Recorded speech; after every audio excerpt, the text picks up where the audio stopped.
Bismillahirrahmanirrahim. Assalamualaikum warahmatullahi wabarakatuh. Puji syukur atas kehadirat Allah. Salam dan salawat kepada junjungan besar Nabi Muhammad Sallallahu Alaihi Wasallam dengan melafazkan Allahumma sholli ala sayyidina Muhammad wa ala ali sayyidina Muhammad.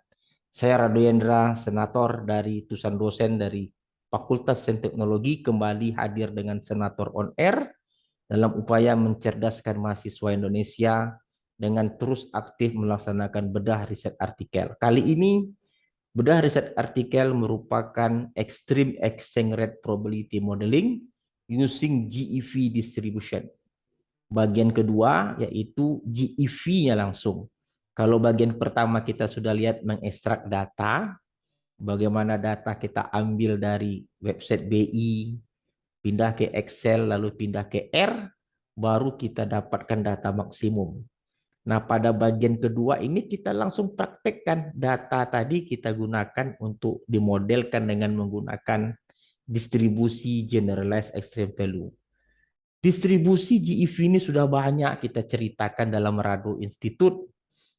Berbagai macam praktikum dengan paket ISMEV, dengan model untuk storm rainfall, untuk rainfall.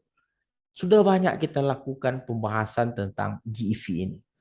Nah, bagi mahasiswa, peneliti silakan masuk ke Rado Institute, silakan nanti lihat seperti apa GEV yang telah kita bahas. Nah, kita coba lihat pembahasan tentang ekstrim ini.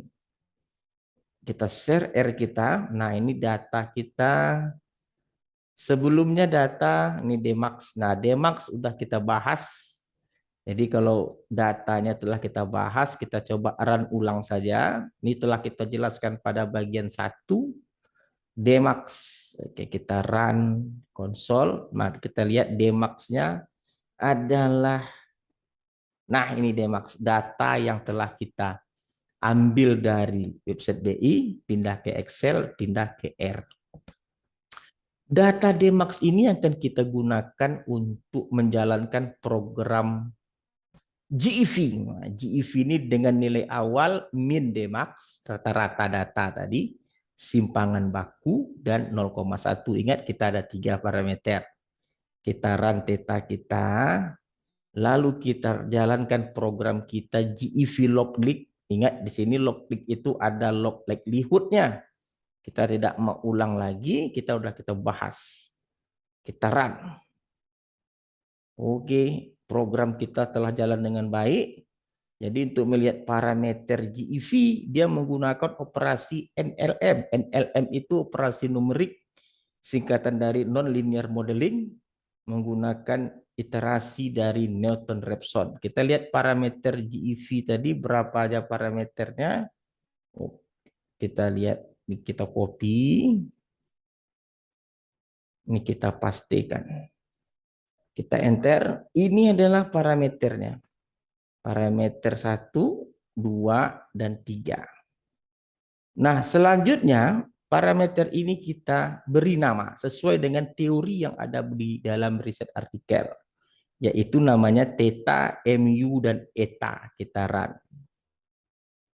Nah, ini ada 3 theta. Ini untuk yang ini adalah theta-nya. Ini adalah mu-nya. Dan ini adalah eta-nya. Seperti huruf E ya. New ini seperti tanda dari rata-rata new, dan ini theta itu sendiri. Setelah parameter dapat, barulah kita cobakan ke dalam kemampuan model untuk mendapatkan atau menghampiri histogram. Tentu dengan cara kita dapatkan dulu F. F ini adalah densitas. Kalau dalam distribusi yang lain untuk gamma kan ada D gamma. Kalau log normal D L norm. Kalau untuk GEV tidak ada. Harus kita desain dulu rumus fungsi densitas peluangnya seperti pada teori textbook atau riset artikel. Harus kita ketik dulu. Oke, kita jalankan dulu density-nya. Run. Oke. Kita biarkan saja dia beroperasi dulu. Kita biarkan dia setelah dia beroperasi, telah jalan, ini F2 Big V-nya. Kalau mau kita lihat kemampuannya, kita coba hampiri dengan histogram data. Ini histogramnya, kita lihat F2P. Kita run. Histogramnya kita run. Nah, ini dia. Nah, ini. Kita lihat. Yang warna biru adalah GEV model yang gave OK tadi. Sedangkan yang batang ini histogram data sebenarnya. Cukup baik menghampiri data walaupun tidak sangat baik tapi cukup baik karena ada lagi yang terbaik dari ini mungkin yang bisa kita lakukan untuk penelitian berikutnya. Mungkin menggunakan generalized Pareto atau menggunakan Gumbel, Weibull dan seterusnya. Tapi oke, dia bisa mengikuti arahan dari grafik batang diberikan. Ini yang sering kita sebut dengan density plot atau PDF plot, probability density function plot. Langkah berikutnya kita coba dengan menggunakan kumulatifnya atau distribution functionnya atau CDF plot. Ingat CDF plot menggunakan pendekatan F I kurang 0,5 per N. I itu 1 sampai length data maksimum. Ingat F menggunakan urutan data dari kecil ke besar, sort. Lalu kita tulis rumus F besarnya. Sama dengan rumus F kecil tadi. Ini density-nya kita tulis rumusnya. Dan ini GEV ini adalah F besarnya. F besarnya ingat. F besar distribution function atau kumulatifnya. Lalu kita plotkan antara FF dan GEV tadi. Kalau bisa menghampiri, sangat baik. Maka kita run. Oke, kita lihat hasilnya. Nah, ini dia. Jadi kita lihat yang hitam itu data yang sebenar atau yang FI kurang 0,5 per N. Sedangkan yang biru adalah GEV tadi atau distribution function atau F besar model. Kalau F kecil tadi namanya F GEV OK, F GEVOC. Kalau dia F besar tadi namanya GEV. Nah, ini sesuai dengan teori.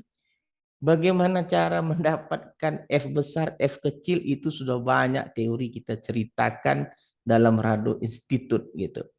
Lalu satu lagi grafik kuantil-kuantil function atau QQ plot. QQ plot ini adalah inverse dari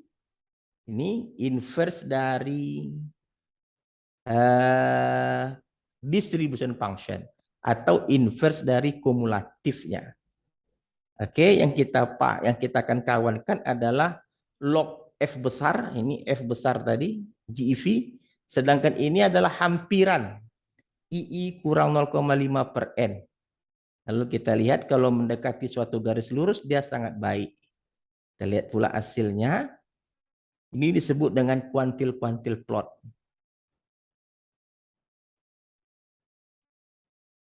Kita lihat grafik. Nah, ini. Yang ini juga kita lihat, nampak gambarnya, ini cukup dapat menghampiri garis lurus. Jadi ada 3 grafik yang kita gunakan, PDF plot, CDF plot, dan kuantil-kuantil plot. Jadi 3 grafik ini dan ditambah dengan parameter, ditambah dengan model, sudah bisa ditulis untuk menjadi suatu riset artikel. Nah, kalau mau lebih bagus lagi, kita akan coba mendapatkan 5 tahun ke depan, 10 tahun ke depan, 50 tahun ke depan dengan menggunakan teori return period. Nah, return period ini kuantil dari kumulatif tadi, tetapi GEV-nya diganti dengan 1 kurang 1 per T1. Oke, ini kalau dia untuk 5 tahun, 1 per T1, 10 tahun, 1 per T2, karena tadi T2-nya 10, dan begitu seterusnya. Kalau kita lihat data kita, nah kita gambarkan dalam suatu grafik, terang. Nah ini, kita hapus dulu, kita hapus grafiknya dulu, kita buat grafik yang baru. Kita ulang run balik. Kita ulang run. IT1 untuk 5 tahun yang ke depan. Lalu kita gambarkan grafiknya. Kita run. Nah, ini dia. Jadi kalau sudah dilihat, 5 tahun ke depan itu nilai dolar itu $1 menjadi ini 5 tahun ke depan 14.133. Sedangkan 10 tahun yang akan datang menjadi 15.000. 50 yang akan datang menjadi 16.000. 100 yang akan datang menjadi 17.000 sekian. Nah, ini menurut dari GEV. Kalau model lain nanti generous Pareto, ada generalized logistik, Gamble dan Weibull, mungkin ini bisa berubah. Dan inilah kelebihan dari extreme exchange rate modeling. Kita dapat berpikir seperti apa 5 tahun ke depan dengan menggunakan teori dari return period. Jadi saya rasa sangat baik sekali apa yang dihasilkan oleh teori extreme exchange rate. Nah, untuk rekan-rekan yang mau melihat seperti apa dari awal tadi programnya kita buka secara perlahan. Yang pertama tentu menghasilkan data. Ini datanya udah kita sampaikan bagaimana caranya.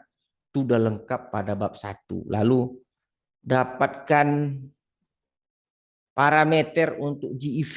Nah, ini dia dimulai dengan memberikan nilai awal dan memberikan bahasa program Gevloglik. Jadi nanti kalau yang mana programnya panjang kita buka secara perlahan. Ini bagi rekan-rekan yang mau belajar di rumah. Ini kita buka yang panjang sampai ke sebelah kanan ini programnya. Susah kita untuk memutuskan ke bawah karena dia saling berhubungan satu sama lain.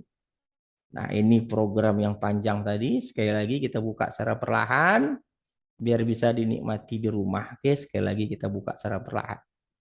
Selamat menikmati untuk memahami dengan baik teori yang kita bahas pada malam ini. Oke, dan kita buka. Oke, ini dia. Return log. Nah, ini dia parameter menggunakan bahasa NLM, nonlinear modeling. Ini parameternya diberi nama theta, mu eta, dan FGOV ini adalah fungsi densitas peluang yang seperti banyak kita jumpai dalam textbook atau jurnal, atau orang sering F kecil density function atau probability density function. Kita cari FGOV-nya dulu, tentu kita sorot datanya dari kecil ke besar. XI, oke, lines, locator. Oke, ini Dmax dan seterusnya. Dan ini adalah untuk kumulatif. Nah, kumulatif namanya GEV, F besar. Tadi F kecil namanya FGOV. Kalau kumulatif teorinya GEV, F besar, dihampiri dengan Gringerton FI kurang 0,5 per N. Nah, jadi kita plotkan nanti antara F dengan GEV ini. F, ini GEV. Oke, ini yang mana yang mau lihat ke sampingnya kita buka. Nah, kita buka terus. Oke, kita buka. Nah, ini dia. Mana yang mau belajar, kita buka terus cara membuat grafik biar cantik hasilnya.